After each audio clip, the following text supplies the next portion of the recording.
परिवर्तन विकास आघाडीला आतकरगाव जिल्हा परिषद व खानाव पंचायत समिती निवडणुकीत प्रचारात वाढता पाठिंबा।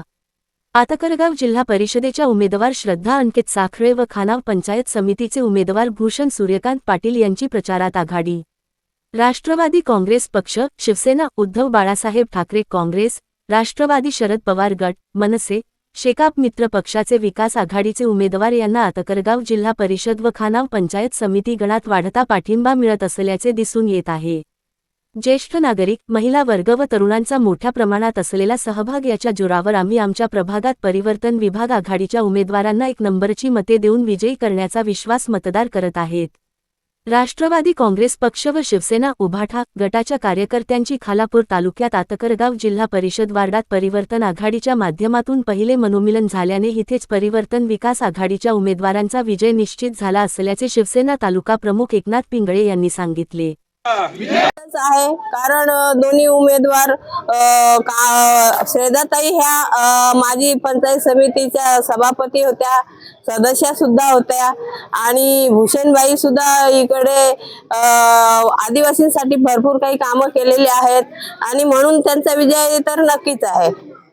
नाही, विरोधक टीका कोणीही करत असतो। आपण आपलं ध्येय ठेवायचं असतं की आपण आपले उमेदवार कसे निवडून येतील ह्याच्यावरच आम्ही ध्येय ठेवलेलं आहे। मतदारांना आव्हान असंच करेन की भूषणभाई आणि श्रद्धा साखळे हे जे उमेदवार आहेत हे गोरगरिबांना मदत करणार आहेत। अहोरात्री त्यांच्याकडे दोन्ही उमेदवारांकडे कोणीही आमचं समजा आदिवासी असो कोणी कुठल्याही पह्याचं असो पण ते असं परत हे करत नाही की बाबा तुम्ही कशाला आलात की काय, असं काही नाही। ते सगळ्यांसाठीच आहेत आणि म्हणून त्यांना निवडून देणं महत्त्वाचं आहे। कामं वगैरे भरपूर होणार आहेत त्यांच्याकडून। आताच आमच्या खानाव ग्रामपंचायतीमध्ये आदिवासी वाडी आहे आणि त्या वाडीमध्ये ते भूषण पाटील यांनी म्हणजे मोठं असं भव्य हे बांधलेलं आहे मंदिर आणि मंदिर बांधून सुद्धा त्यांना मूर्ती आणून दिली, कळश सुद्धा बांधले।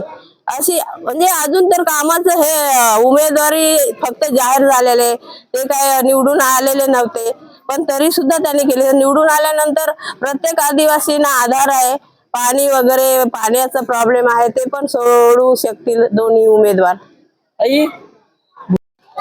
तालुक्यामध्ये परिवर्तन विकास आघाडी अस्तित्वात आली त्यावेळेला सगळ्यात प्रथम या आतकरगाव जिल्हा परिषद विभागामध्ये जर राष्ट्रवादी आणि उद्धव बाळासाहेब ठाकरे पक्षाचे कार्यकर्ते यांचं सगळ्यात पहिलं मनोमिलन झालं आणि ते मनोमिलन हाच खरा विजयाचा पाया आहे। कारण जोपर्यंत कार्यकर्त्याची मनं जुळली जात नाही तोपर्यंत आपण विजयापर्यंत पोहोचू शकत नाही। तर आजची परिस्थिती या विभागामध्ये म्हणजे मी तर आज पहिल्यांदाच या प्रचारामध्ये सामील झालो। मला तालुक्यामध्ये सगळीकडे जावं लागतं, माझ्या विभागामध्ये जिल्हा परिषदचा उमेदवार असल्यामुळे मला तिथेच काम करावं लागतं। पण ते आज सोडून मी आज या विभागामध्ये आलो कारण मला भूषण आणि अंकित शेटचे फोन आले होते दोघांचे की तुम्ही एक दिवस तरी प्रचाराला या। तर मला प्रचाराला याची गरज नाही कारण कार्यकर्ते आमचे सगळे सक्रिय आहेत। मला कोणालाही सांगायची गरज लागली नाही की आपल्याला कशा पद्धतीने काम करायचंय। कारण जो तो या तिन्ही उमेदवाराचं जर पाहिलं, जर खाली अजित असेल, त्यांची पत्नी असेल देवानी आणि वरती अंकित आणि भूषण, हे तिन्ही कार्यकर्ते एवढे सक्षम आणि तत्पर आहेत की त्यांना सांगायची गरज लागत नाही की बाबा कार्यकर्त्यांचं काय म्हणणं आहे किंवा कार्यकर्त्यांपर्यंत कसं पोहोचायचंय। म्हणजे इतके तत्पर उमेदवार मिळाल्यामुळं आम्ही आज या उद्धव बाळासाहेब ठाकरे पक्षाचे सगळे कार्यकर्ते त्यांच्या या कार्यप्रणालीवर खुश होऊन आज चांगल्या प्रकारे त्यांच्या खांद्याला खांदा लावून या विभागात काम करतात आणि नक्कीच या विभागामध्ये तिन्ही उमेदवार भरघोस मतं निवडून येतील अशी मला या सगळ्यांच्याकडून अपेक्षा आहे। शिवसैनिकच खऱ्या अर्थानं आदेशाचं पालन करतो। आदेशाचं पालन हे जे बोलतात की बाबा ते नाराज आहेत किंवा त्यांना काम करायचं नाहीये, हे डुप्लिकेट आहेत। म्हणजे ज्याला खऱ्या अर्थानं पक्षाची भूमिका कळली, ज्याला खऱ्या अर्थानं मातोश्रीचा आदेश कळला तो मूळ निष्ठावंत शिवसैनिक हा आदेशाचं पालन परिवर्तन विकास आघाडीच्या बरोबरच राहून काम करणार आहे। त्याला कोणी विरोधक बोलतात नाही, दिशाभूल करणं त्यांचं काम आहे। आम्हाला काय कोणाची दिशाभूल करायची नाहीये, आमच्या कार्यकर्त्यावर विश्वास आहे। कारण मला कुठल्याही कार्यकर्त्याला फोन करायची वेळ आली नाही की बाबा काय करतोयस, काम करतोयस की नाही, त्याला सांगायचीच गरज लागली नाही। त्याच्यामुळे माझ्यावरून मी बाकी कार्यकर्त्यांना सांगू शकतो की कुणी किती बोललं तरी ह्या विभागामध्ये आमचा प्रत्येक कार्यकर्ता हा नेटानेच काम करतोय आणि तो ह्या तिन्ही उमेदवारांना निवडून आणण्यासाठी सक्षम आहे।